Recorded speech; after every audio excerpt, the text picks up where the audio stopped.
જીંડવાની સરોદય વિદ્યા મંદિરમાં દેશભક્તિના નારાથી ગુંજી ઉઠ્યું આકાશ। 80મા સ્વતંત્રતા પર્વની શાનદાર ઉજવણી ગાંધીનગર જિલ્લાના દહેગામ તાલુકાના જીંડવા સરોદય વિદ્યા મંદિરમાં તિરંગાને સલામી સાથે વિદ્યાર્થીઓએ દેશભક્તિનો જુસ્સો બતાવ્યો।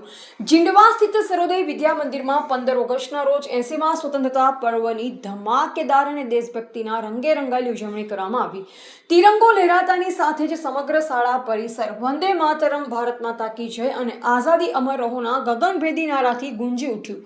કેળવણી મંડળના પ્રમુખ શ્રી ગોવિંદભાઈ પટેલના હસ્તે રાષ્ટ્રધ્વજ ફરકાવી ધ્વજવંદન કરવામાં આવ્યું। શિસ્તબદ્ધ પરેડ સાથે વિદ્યાર્થીઓએ રાષ્ટ્રધ્વજને સલામી આપી। ધોરણ 11-12ના વિદ્યાર્થીઓના આઝાદી અમર રહો અને કોમી એકતાના જોરદાર નારાઓએ સમગ્ર વાતાવરણમાં દેશભક્તિનો જુસ્સો ભરી દીધો। શાળાના આચાર્ય શ્રી એન.એમ. પટેલે પોતાના સંબોધનમાં સ્પષ્ટ જણાવ્યું કે સ્વતંત્રતા માત્ર અધિકાર નથી પરંતુ નૈતિક જવાબદારી અને પવિત્ર કર્તવ્ય છે। તેમણે આઝાદી માટે બલિદાન આપનાર શહીદ વીર સપૂતોને શ્રદ્ધાંજલિ આપી અને વિદ્યાર્થીઓને એઆઈ, વિજ્ઞાન તથા આધુનિક ટેકનોલોજીનો સકારાત્મક ઉપયોગ કરી દેશના વિકાસમાં ભાગીદાર બનવા આહ્વાન કર્યું।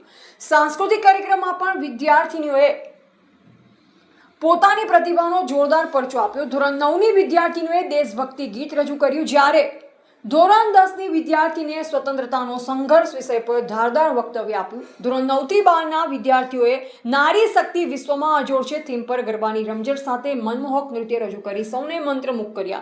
તો બીજી તરફ ધોરણ 9ના વિદ્યાર્થીઓએ વ્યસન એક સામાજિક દૂષણ વિષય પર પરંપરાગત વેશભૂષા સાથે જાગૃતિ ફેલાવતું અસરકારક નાટક રજૂ કર્યું, જેને ઉપસ્થિત જનમેદનીએ તાળીઓના ગડગડાટથી વધાવી લીધું।